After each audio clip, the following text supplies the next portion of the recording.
Bueno, hoy vamos a dedicar la mañanera a las y los paisanos que viven en Estados Unidos. La buena relación entre ambas naciones, entre México y Estados Unidos, se basa, entre otras cosas, en los mexicanos que viven ahí desde hace muchas generaciones. Son de primera, de segunda, de tercera, de cuarta, de quinta generación que fortalecen la economía de México y fortalecen la economía de Estados Unidos. Es el mejor símbolo de amistad que pudiera haber. Así lo vemos nosotros en la relación México-Estados Unidos. Porque es muy importante la aportación de los mexicanos a la economía de los Estados Unidos. Eso nos lo va a platicar Ana Valdés, que ya ha estado aquí en la Mañanera del Pueblo, que es directora general de Latino Donor Collaborative Think Tank. Recientemente salieron datos muy importantes que muestran esta relación y la importancia de quienes nosotros llamamos héroes y heroínas de México, porque en algún momento decidieron irse a buscar una mejor vida allá, cuando estaban cerradas las puertas de la posibilidad de construir una buena vida en México, sencillamente fueron a buscar a sus familiares. Entonces, la relación entre ambos países es muy importante a través de mexicanos estadounidenses, porque es eso. Muchos de ellos tienen doble nacionalidad o incluso tienen nacionalidad estadounidense, pero tienen su vínculo con México de muchas formas. Entonces Ana nos va a platicar de ello y al cierre de la conferencia, Suave Patria. Adelante, Ana. Muchas gracias, señora presidenta. Otra vez, muchísimas gracias por tenerme. Es un honor poder compartir estos datos con la señora presidenta primero y después con ustedes. Es realmente interesante este último conjunto de datos, especialmente sabiendo lo que ha estado pasando en Estados Unidos. Y creo que esta es historia, como decía muy bien la presidenta, esta es una historia de éxito para los dos países. Y otra vez, yo que soy inmigrante allá y vivo allá, les puedo decir que no ha sido un año fácil, pero al mismo tiempo les puedo decir que estoy sumamente orgullosa del trabajo de nosotros, los mexicanos, los compatriotas, los nacidos allá y los nacidos aquí, pero que viven allá, porque ha sido una historia de resistencia, de fortaleza, de recuperación, y que los números que les voy a compartir no disminuyen el momento que estamos pasando. No quiero sonar como que no estoy consciente de lo que nos está pasando en Estados Unidos, pero por otra parte es realmente gratificante saber que seguimos contribuyendo. Como dice la señora presidenta, seguimos contribuyendo a que ese país crezca y sea lo que es. Entonces les vamos a compartir estos datos que ahorita son para mexicanos en general. Tenemos un estudio que viene en dos semanas, en una semana y media, de mexicanas nada más, que también les va a emocionar, estoy seguro. Pero bueno, vamos a empezar con los datos de demografía. Y desde luego, este es un dato que a lo mejor ustedes ya conocen, que somos en Estados Unidos los mexicanoamericanos, podríamos decir, entre los que llevan ahí 10 generaciones y gente como yo, que se fue de este país a buscar allá también, como dice la presidenta, a mis familiares. Somos 38 millones de mexicanos en Estados Unidos. Eso es una cifra sumamente importante porque van a ver ustedes las contribuciones económicas y, como dice mi hermano siempre, la tendencia de a dónde estamos llegando. No es nada más lo que hacemos hoy, sino a dónde vamos. También quería clarificar con esta gráfica, que es el segundo número que ven, que se habla mucho de trabajadores indocumentados y muchos somos. Bueno, yo no, pero hay mucha gente que sí es indocumentada y que hace un trabajo fabuloso. Pero les quiero decir que de los 38 millones, el 90% no son indocumentados. Nada más hay un 10% de personas que todavía no consiguen lo que para mí el pensamiento personal es que se merecen la ciudadanía, pero la mayoría de los mexicanoamericanos al día de hoy son nacionales, americanos y también muchas veces mexicanos. Y lo interesante de esto es que, como decía la presidenta también, nosotros de alguna forma los mexicanos disminuyeron muchísimo su viaje a los Estados Unidos, su migración a los Estados Unidos a partir de hace unos 10 años. Entonces, por eso el 90% de los mexicanos en Estados Unidos tienen papeles y son ciudadanos, porque la mayoría son hijos de esos inmigrantes.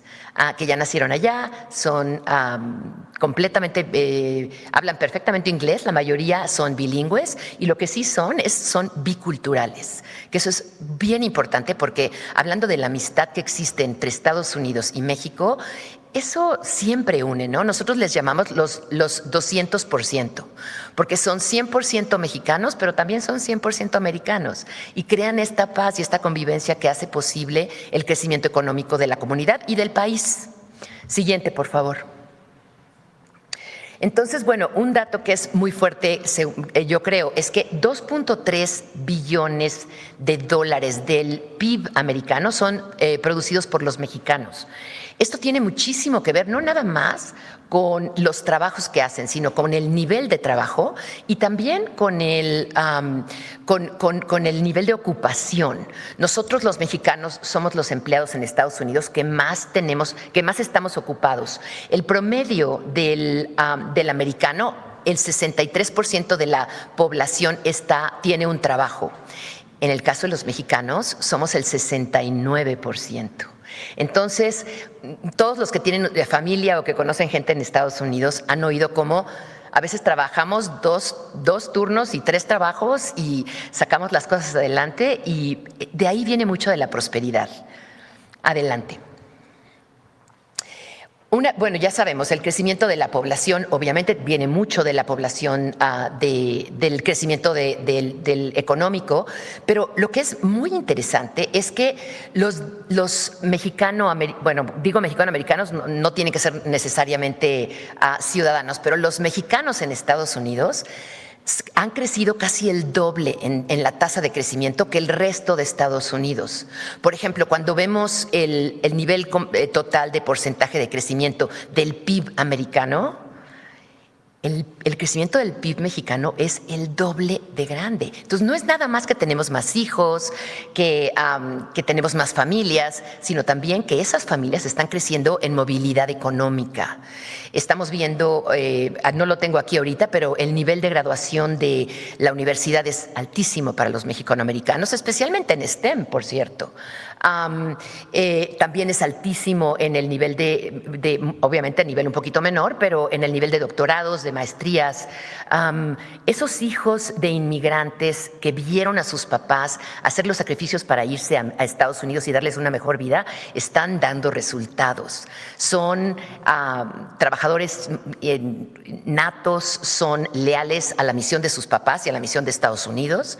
Y además están muy orgullosos. En el estudio que les estoy diciendo que vamos a sacar de mexicanas, se habla de cómo las mexicanas jóvenes han cambiado completamente a nosotros los papás que nos fuimos allá.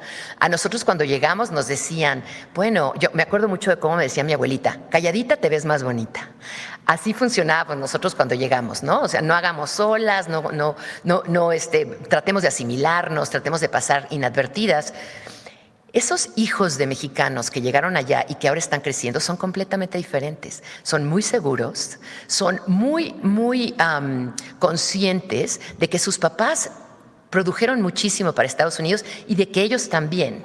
Y al mismo tiempo tienen este amor hacia el país que es muy importante y que, como decíamos antes, contribuye a esta unión tan fuerte. Es realmente, me lo dijo un amigo mío que es presidente de una compañía muy grande, decía, esta sinergia que puede provocar a esta población mexicana en Estados Unidos en relación con la población mexicana en México es fuertísima. Es un equipo que hace a Norteamérica en general completamente invencible. Entonces, es lo que estamos dedicando nosotros últimamente, a investigar ese poderío que tenemos todos juntos, no nada más para un país y para el otro, sino para toda Norteamérica. También les quiero decir de esto, una cosa que a mí me encanta del reporte que estamos ahorita publicando es el poder de consumo. El PIB es muy importante y siempre ha sido, es una forma de medir una economía, pero la economía de Estados Unidos está basada en consumo, no en productividad. Y el consumo de los mexicanos en Estados Unidos es avasallador. Les voy a contar una pequeña historia. El año pasado empezaron unas políticas creo que a todos los mexicanos que vivimos allá nos asustaron un poco, pero no importa, porque tomamos medidas, vimos cómo se asentaban esas políticas y después de 6 meses regresamos a consumir. No sé, para ustedes que siguen la economía americana, quizá han visto que los presidentes de compañías, etcétera, decían, ay, el consumo está muy bajo, aquí puede haber una crisis, tenemos que tener un poquito más conciencia de cómo hacer que la gente pida menos la comida y que vaya más a los lugares para comprarla, que salgan más, que se vuelvan a reunir en fiestas, etcétera, etcétera. Eso para el consumo americano es muy importante. Y les podría decir algunos ejemplos muy públicos, pero me quiero concentrar en lo que les voy a decir, que es que al 7º mes, que fue en julio, detectamos cómo los mexicanos volvieron a salir, volvieron a reunirse y el consumo de los mexicanos se volvió otra vez altísimo. Tomamos medidas, pero nos recuperamos. Y consumimos otra vez. También 15% 1.5 billones del consumo americano pertenece o está traído y está provocado por los mexicanos. Adelante. Esta gráfica me gusta porque estamos hablando de California y Texas, también Nuevo México, pero California y Texas, como ustedes saben, son los estados más importantes de Estados Unidos. Especialmente últimamente Texas ha tenido un crecimiento fuertísimo. Muchas compañías muy grandes, mundiales, se han movido, se han cambiado y han construido nuevas plantas en Texas. Y todo esto viene muy apoyado por la fuerza de trabajo mexicano-americana. Estos 2 estados, como ustedes saben, California, si fuera una economía independiente, sería la 5ª economía más grande del mundo. Bueno, no podría ser la 5ª economía más grande del mundo si no fuera por los mexicoamericanos. Y es el destino, bueno, fue por muchos años el destino más importante de nuestros inmigrantes. Lo mismo pasa con Texas. Y de hecho, ese triángulo entre Austin, San Antonio y Monterrey se ha desarrollado intensamente en los últimos 5 años y ha creado una economía fuertísima. Usualmente la economía el crecimiento muy fuerte venía de Dallas, después de Houston, pero últimamente ese triángulo de Texas, del sur de Texas, de Austin, San Antonio y Monterrey, ha sido uno de los principales motores del crecimiento de Texas.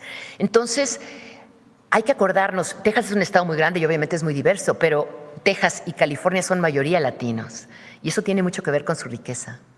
Adelante. Nuestra gente empieza, no sé si se acuerdan que el año pasado yo presenté unos datos de nuestra gente en el campo, nuestra gente en servicios de los restaurantes, etcétera.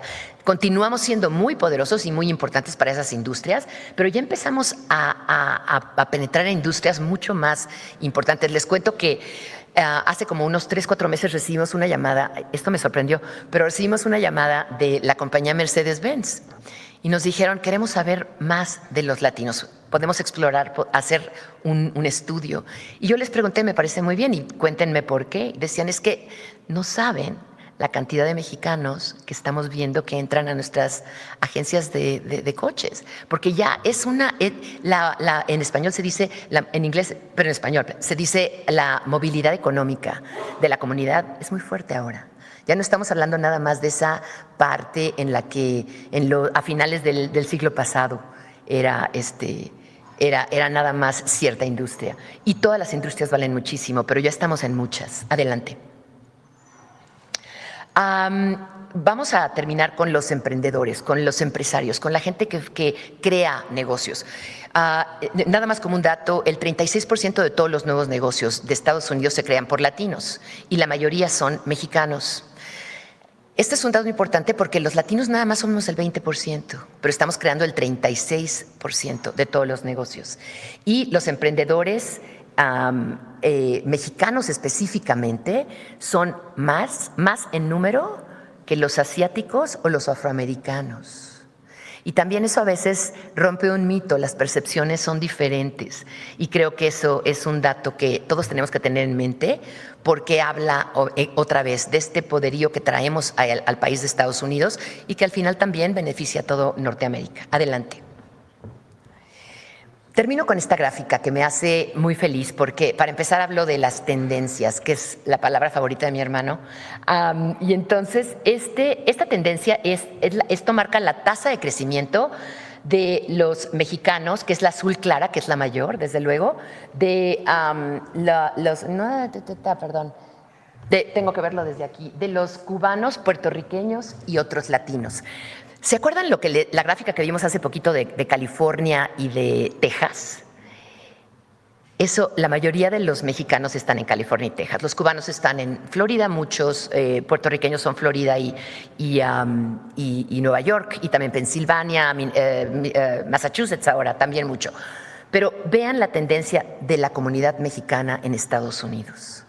Es la que es realmente, otra vez, me encanta esta palabra, el motor de quién sigue creciendo. Obviamente nos encanta que nuestros hermanos de otros países nos sigan, también tienen tendencias positivas, pero nosotros estamos manejando el motor de lo que da esta comunidad en Estados Unidos. Con eso, por favor, ya saben que pueden ir a nuestro sitio de internet, ahí pueden encontrar todos esos datos. Muchas gracias por no nada más oírlos, sino compartirlos. Es muy importante saber quiénes somos. Y, señora presidenta, muchísimas gracias por tenerme. ¿Qué le han reportado los consulados de estas reuniones semanales que les pidió hacer en los centros de detención del ICE? Qué bueno que preguntas, porque salió esta nota ayer en CBS, que sale hoy en varios de los medios mexicanos. Esta idea de que los consulados mexicanos están haciendo política en los Estados Unidos es completamente falso. Lo que hacen los consulados, que es su papel igual que el consulado de Estados Unidos en México o de otros países, pues siempre protegen a sus ciudadanos, al mismo tiempo que abren todas las posibilidades, por ejemplo aquí, de sacar visas para ir a Estados Unidos o algunos otros temas. Pues la embajada y el consulado de Estados Unidos en México, entre otras de sus funciones, es proteger a sus ciudadanos. Entonces, los consulados en Estados Unidos lo que hacen pues es la relación entre ambos países, que es muy importante, todas las labores diplomáticas, y ayudar a los ciudadanos mexicanos. ¿Cómo los ayudan? Uno, con trámites que tienen que hacer en México, pues muchas de las personas que viven allá pues tienen que hacer trámites aquí, por ejemplo, el acta de nacimiento si es que quieren que tengan doble nacionalidad sus hijos, si van a regresar a México, cómo pueden traer sus cosas. Pues son muchísimos trámites que realizan en el consulado las y los mexicanos que viven allá. Y cuando hay un asunto de una redada o alguna situación que vive algún mexicano, pues tienen la obligación de darles protección, de darles un abogado, de apoyarles. Entonces, esa es la labor que realizan los consulados. Pero no estamos de acuerdo, además, no es así que los consulados realicen algún tipo de política en Estados Unidos en contra del gobierno de Estados Unidos o en contra de cualquier situación, o que estén haciendo política en los Estados Unidos. Eso es absolutamente falso. Nosotros tenemos en nuestra Constitución la autodeterminación de los pueblos, y así como defendemos la autodeterminación de un pueblo en el mundo, pues también Estados Unidos es su autodeterminación. Nosotros no tenemos por qué influir en la política de los Estados Unidos desde México. ¿Qué hacemos? Pues defendemos a los mexicanos que viven allá, porque es nuestra responsabilidad. Y opinamos frente a la situación que tiene que ver entre ambos países o alguna situación mundial, pero no están haciendo política en los Estados Unidos, ni mucho menos. Justo esta cadena hablaba de una revisión a los consulados. ¿Su gobierno ya recibió No tenemos ninguna información, pero frente a esta información que se está dando en algunos medios, o esta nota que sale en CBS ayer. Primero, no tengo ninguna información, y segundo, no tendría por qué ser, porque son muy respetuosos de la política de los Estados Unidos. Lo que hacemos pues es la labor que hace cualquier consulado en el mundo de cualquier país. Sí hay reportes y en todo caso que Relaciones Exteriores pueda informarlo. Ok, gracias. Presidenta, también ayer en la reunión que se sostuvo aquí en Palacio con los legisladores de Morena, Partido del Trabajo, Partido Verde, se habló de un posible periodo extraordinario para hablar sobre el aplazamiento de la elección judicial. Todavía no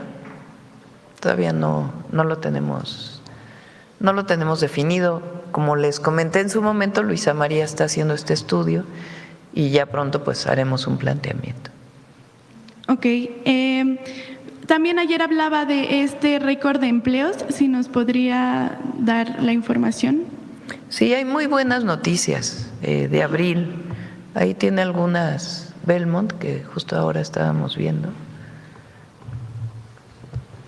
Hoy va a publicar el IMSS los datos de empleo formal. Al 30 de abril se registró un incremento mensual de 23.923 puestos de trabajo afiliados al IMSS.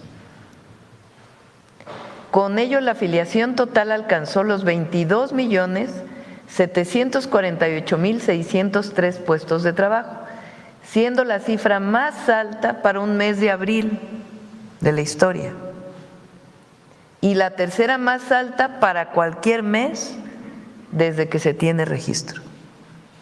Es una muy buena noticia.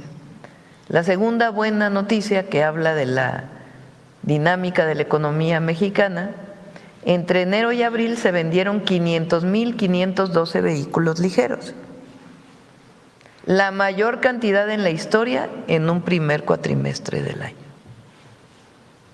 La que sigue. Las remesas, ¿se acuerdan que habían caído? Esto tiene que ver con lo que mencionó Ana.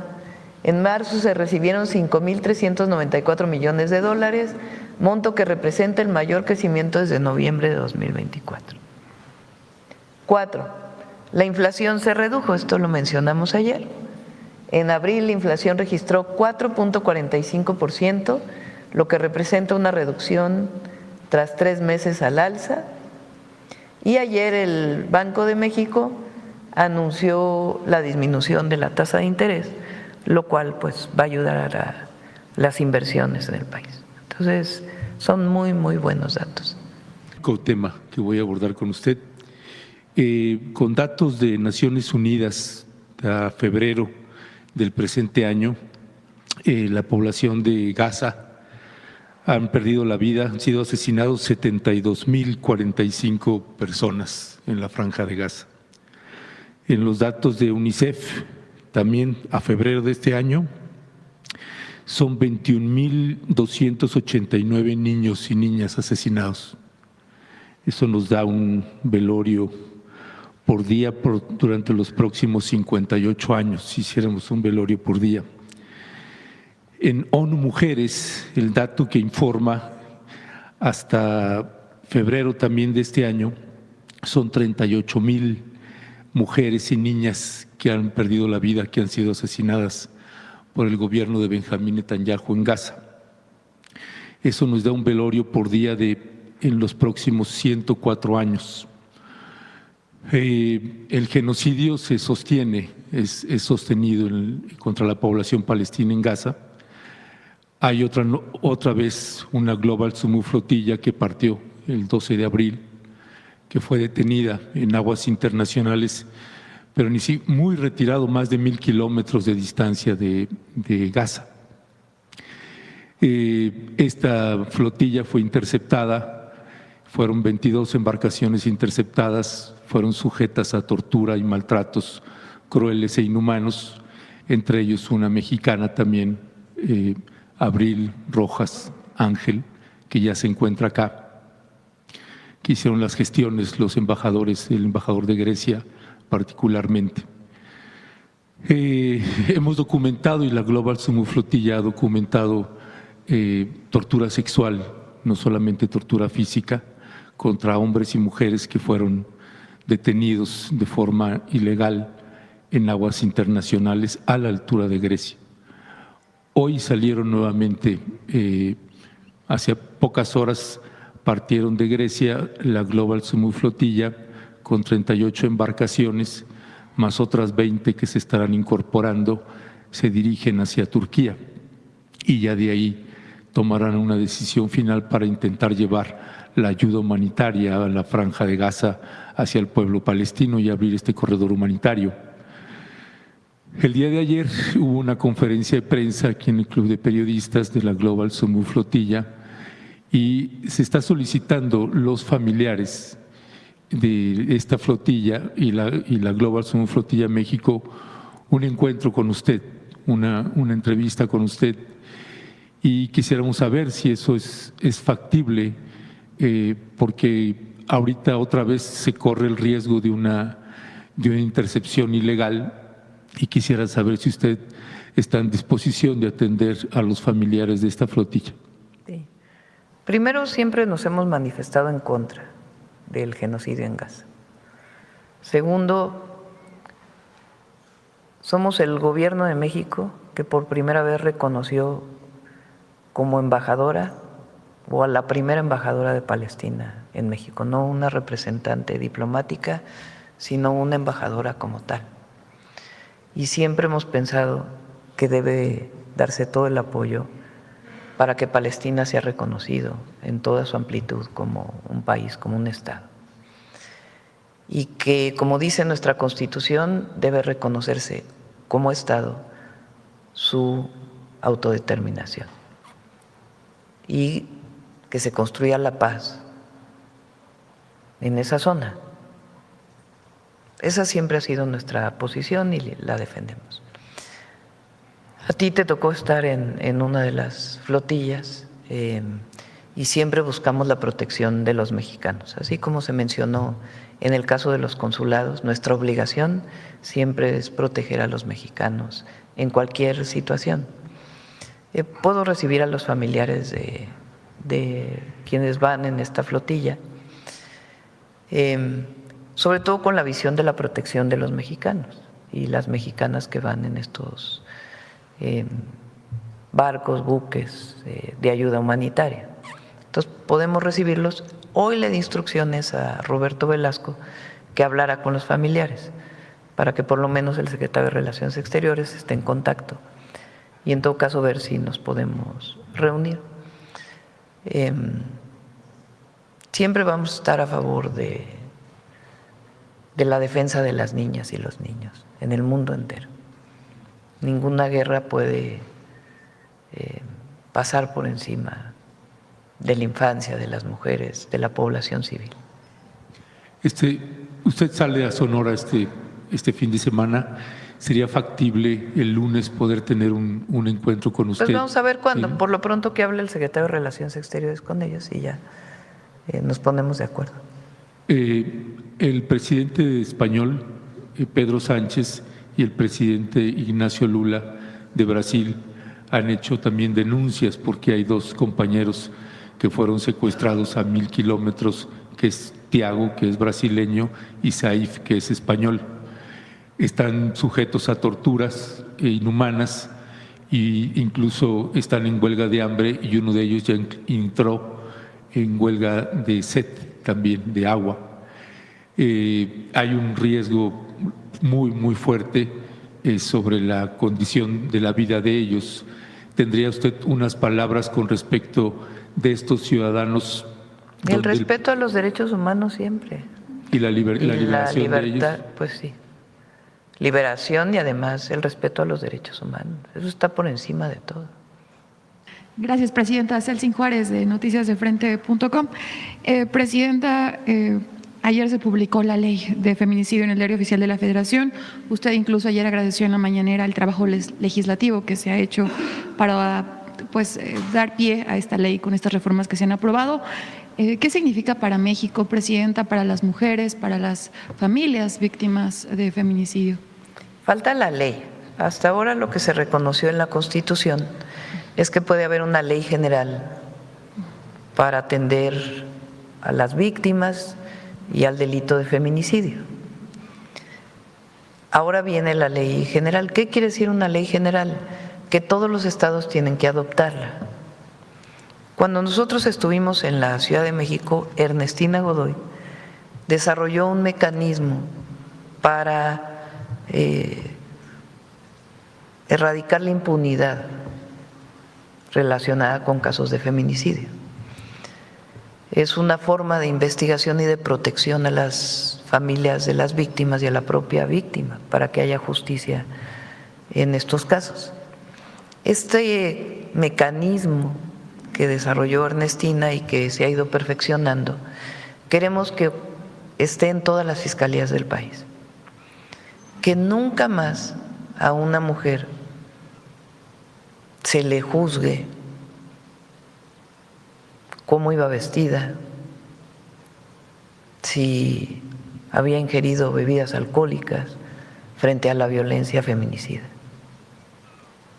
Que nunca más se oculte un feminicidio como un suicidio. En la medida que atendamos la impunidad en todos los delitos en México, pero particularmente en los delitos contra las mujeres, en esa medida van a ir disminuyendo. Entonces, cuando llegué al gobierno dije llegamos todas. Y llegamos todas quiere decir atender cualquier situación de violencia contra las mujeres. Y la peor violencia que puede haber contra una mujer, pues es asesinarla por el solo hecho de ser mujer, que es gravísimo. Entonces lo que queremos es que todas las fiscalías estén coordinadas para atender cualquier caso de feminicidio para que haya cero impunidad.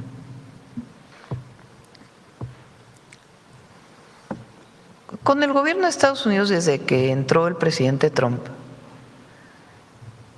hemos buscado, porque así debe ser, una buena relación en todos los temas, porque somos países vecinos, más de 3,000 kilómetros de frontera, porque compartimos problemáticas, porque hay 38 millones de mexicanos viviendo allá, y aquí hay quien dice que son cerca de 2 millones de ciudadanos estadounidenses que viven en México. Migración está haciendo la revisión. Por lo menos 1 millón viven en México.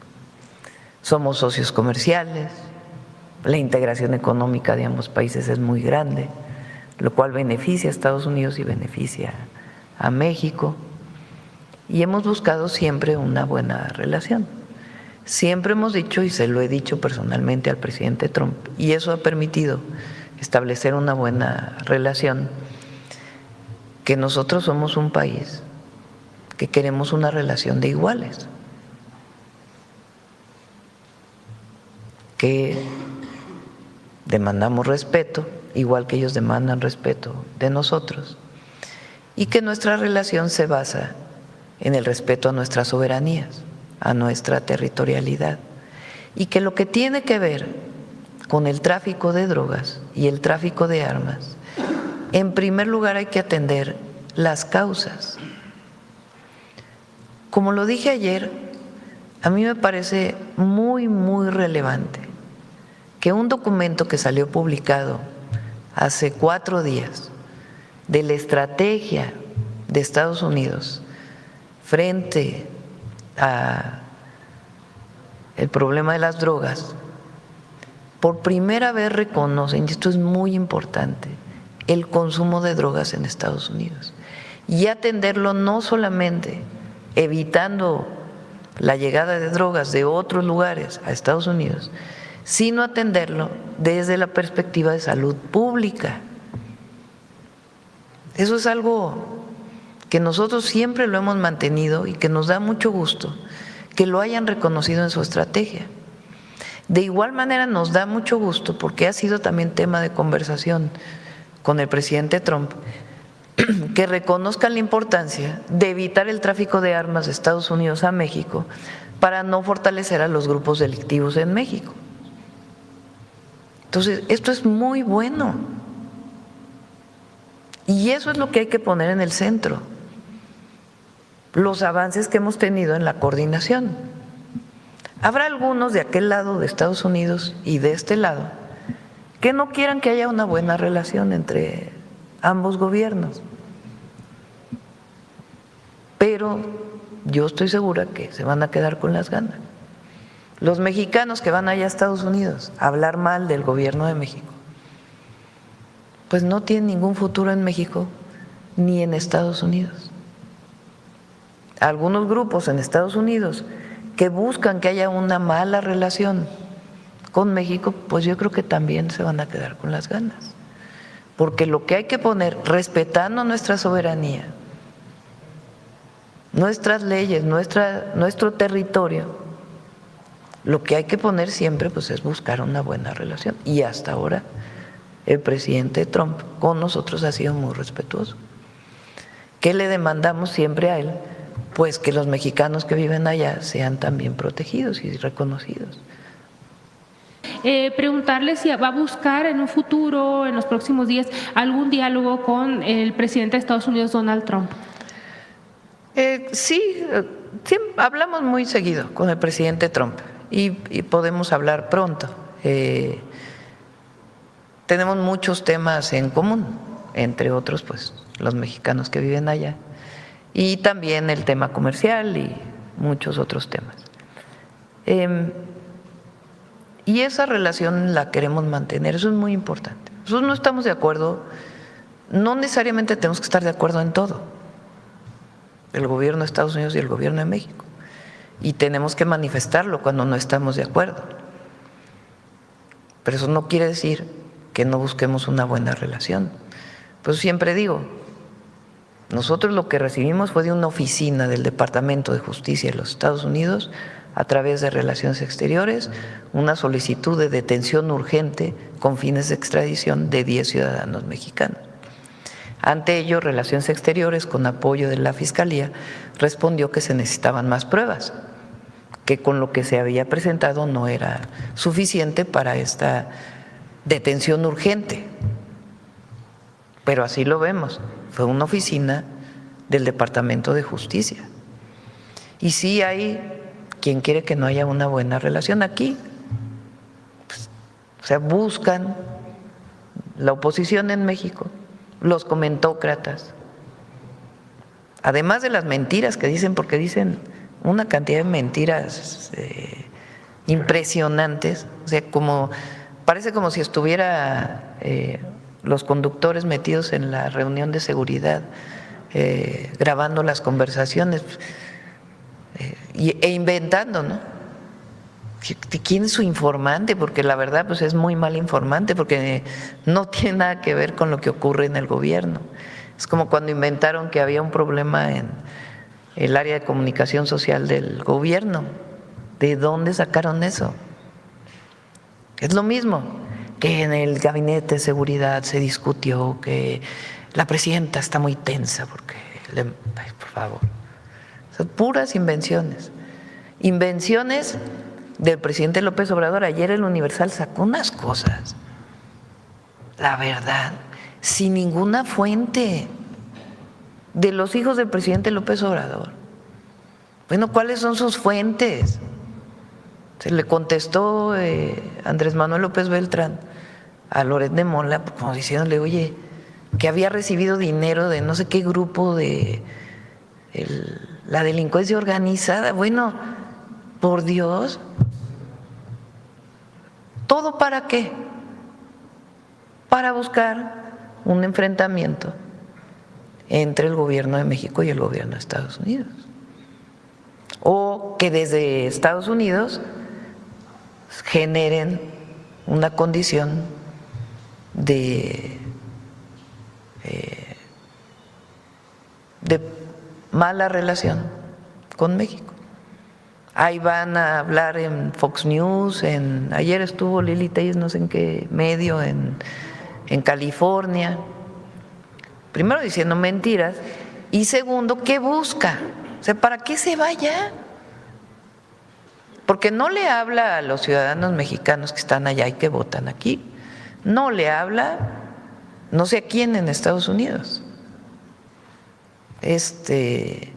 los presidentes de los partidos políticos de oposición que van a Estados Unidos a hablar mal de México. ¿Qué buscan? Pues una confrontación.